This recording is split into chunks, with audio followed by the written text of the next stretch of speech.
Nama lengkapku Satria Suwandi, sering dipanggil Satria. Kini, usiaku 21 tahun. Kisah yang kuceritakan ini terjadi saat aku masih kelas 3 SMA. Malam itu, aku tidur begitu lelap. Aku bangun karena alarmku berbunyi tepat pukul 6 pagi. Saat itu, baru terasa badanku pegal-pegal, terutama lutut dan pinggangku. Bahkan, untuk bangun dari tempat tidur pun berat sekali rasanya. Jika kakakku tidak masuk ke ruanganku, dan terus menggedor pintu kamarku, mungkin aku masih terus ketiduran. Dengan memaksakan diri, aku bangun dari tempat tidur, namun, saat ku berdiri, terasa lututku begitu lemas, hampir aku jatuh terduduk. Baru setelah mandi, badanku terasa agak segar. Selesai berpakaian, seperti biasa, aku duduk di meja untuk makan. Tak lama kemudian, Mbok Surti pembantu keluargaku, seperti biasanya, datang mengantar nasi uduk kesukaanku. Tanpa terasa, perasaanku mendadak tegang. Sekilas, kulihat wajahnya, rasanya tak ada yang aneh. Tapi, langkah kakinya terlihat agak berat. Oh, pasti aman, pikirku.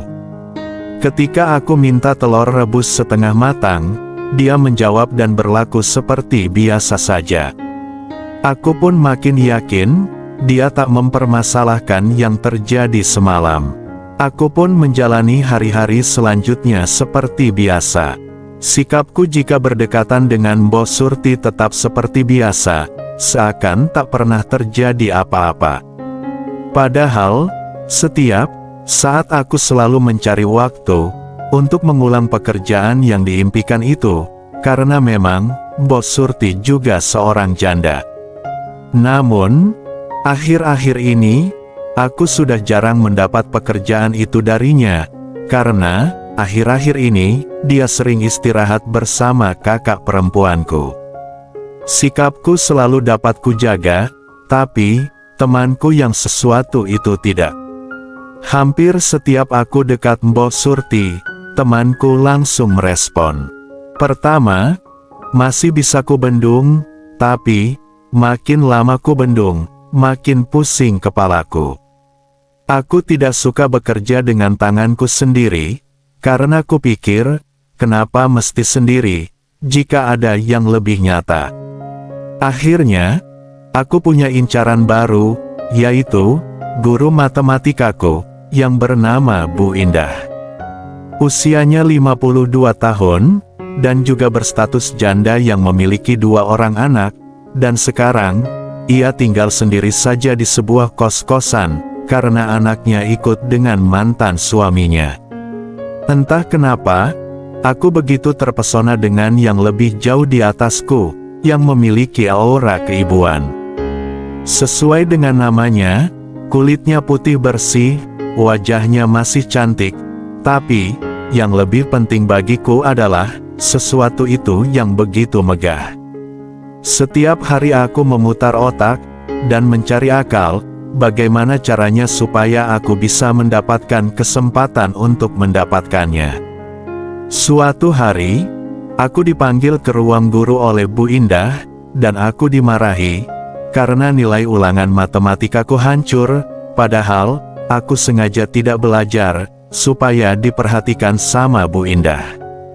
Saat itu, aku beralasan kurang mengerti, ketika diajari di kelas, dan langsung aku minta les tambahan sama Bu Indah. Pucuk dicinta ulam pun tiba, Bu Indah langsung setuju, dan kami pun berunding mengenai tempat les, di sekolah atau di rumah. Gimana kalau di rumah Bu Indah saja, usulku. Dia langsung setuju. Saat itu pula, baru aku tahu, kalau Bu Indah tinggal sendirian di rumah kontrakan. Dan les dimulai sore hari itu juga, setelah pulang sekolah. Sorenya, aku berangkat sekitar pukul 3. Belum sempat ku ketuk pintunya, guruku sudah membukakan pintu. "Sore Bu," sapaku berbasa-basi, dengan senyum ramah. Setelah membalas salamku, langsung dia menyuruhku masuk, untuk menunggu di ruang tamunya. Karena, kata dia, ia mau ke belakang dulu. Saat itu, Bu Indah masih mengenakan seragamnya. Ruang tamunya begitu bersih dan tertata rapi. Sambil duduk di kursi tamu yang terbalut kulit dan empuk, aku menyiapkan buku matematika untuk bahan les. Selang beberapa menit kemudian, Bu Indah datang lagi, dengan segelas air es di tangan kanannya. "Satria, maaf ya, ibu nggak punya apa-apa, kamu siapin aja dulu bukunya sambil baca-baca. Ibu mau mandi dulu sebentar," katanya, tanpa memberiku kesempatan untuk membalas ucapannya. Memang, guruku ini, begitu dekat dengan para murid. Aku berusaha melirik sedikit ke arah panorama alam perbukitan itu. Dengan sengaja, mataku mengikuti langkah guruku, hingga lenyap di balik tembok pemisah ruangan. Tak lama kemudian, terdengar suara air dari dalam sana. Benakku sempat timbul pikiran, untuk mencoba mengawasinya dari celah kunci. Namun, kuurungkan niatku itu. Tanpa terasa, setelah menunggu, Bu Indah sudah muncul di hadapanku dengan memakai kaos putih pas-pasan, dengan celana pendek warna gelap. Sungguh aku terkejut dengan yang ada, karena baru kali ini aku begitu terkesima. "Satria, kamu kok bengong, bukannya baca buku?" tanyanya, sambil berjalan menghampiriku, sambil mengikat rambutnya ke atas. "Enggak kok Bu," jawabku sedikit gugup. "Ya udah, ayo kita mulai belajarnya. Kamu bawa buku matematikanya kan?" tanyanya, sambil duduk di sofa panjang, tepat di hadapanku. Lalu, diambilnya kertas kosong di bawah meja tamu, dan tanpa sengaja, untuk kedua kalinya, aku mendapat kesempatan memandangi panorama alam pegunungan tersebut.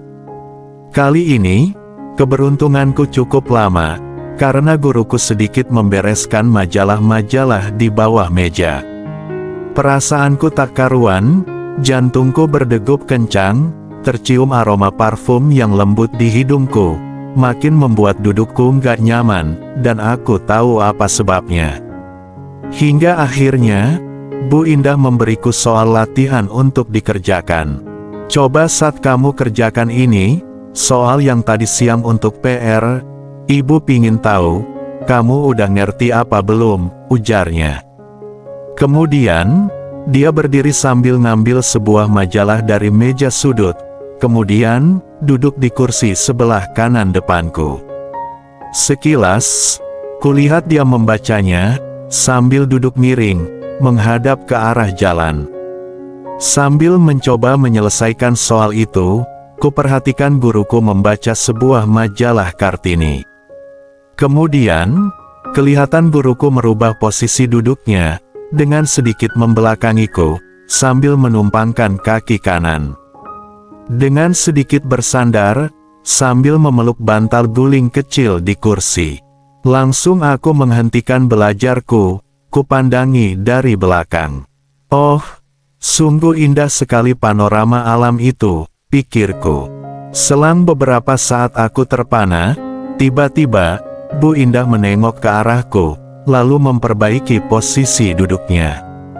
Sepertinya, Bu Indah sadar jika sedang diawasi.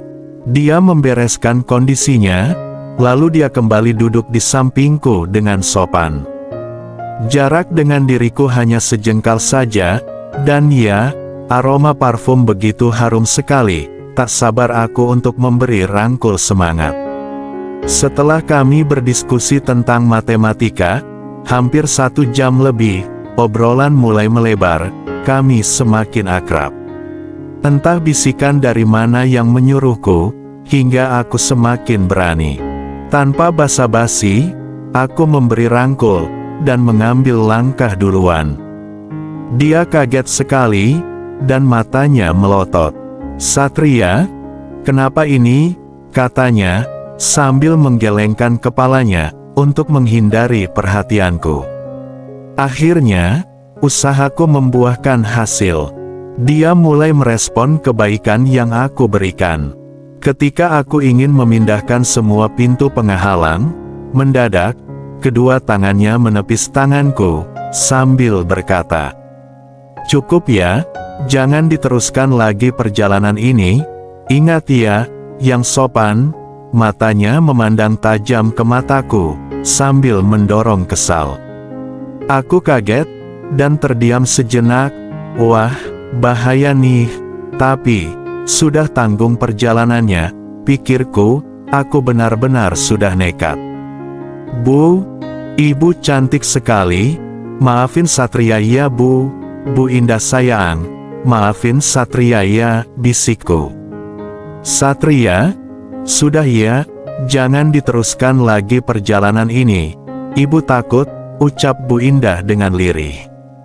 Tanpa membuang waktu lagi, aku segera membimbingnya. Mataku tertutup, dan seolah menghayati semua perjalanan indah itu. Demikian juga Bu Indah. Setelah kurang lebih 10 menit saling merangkul dalam semangat, aku mulai bangkit. Tapi, tatapan mata Bu Indah mengarah tajam ke arahku. Aku mencoba untuk tersenyum, sambil menjulurkan tangan, menolong untuk bangkit. Tak lama, Bu Indah duduk di sampingku, tanpa membereskan kondisinya terlebih dahulu. Sepertinya, dia tidak segan lagi padaku, tapi, matanya terus menatapku. "Ibu marah?" tanyaku sambil tersenyum. Tapi, tiba-tiba, plak, plak, kedua pipiku ditampar keras. Aku berdiri bengong sambil mengusap-usap pipi. Tadi dia bilang sayang, tapi sekarang, malah menamparku. Setelah menamparku, Bu Indah tertunduk sambil menangis di depanku. Aku jadi bingung, aku tidak mau tahu, pokoknya, aku berhasil mendapatkan cita-citaku, dan aku benar-benar lega. Tanpa berkata sepatah kata pun, aku berbenah kembali, langsung membereskan buku catatan les matematikaku, bersiap untuk pulang. Tiba-tiba, Bu Indah berlari, dan masuk ke ruangannya sambil menangis. Semula, aku yang cuek aja, lama-kelamaan, aku menjadi tidak tega. Kuikuti dari belakang, kulihat, dia sedang menangis, dengan menghadap ke bawah. Sepertinya, dia sudah tidak memperhatikan lagi keadaan dirinya. Aku duduk di sisi tempat peristirahatan itu, sambil menunggu suatu reaksi.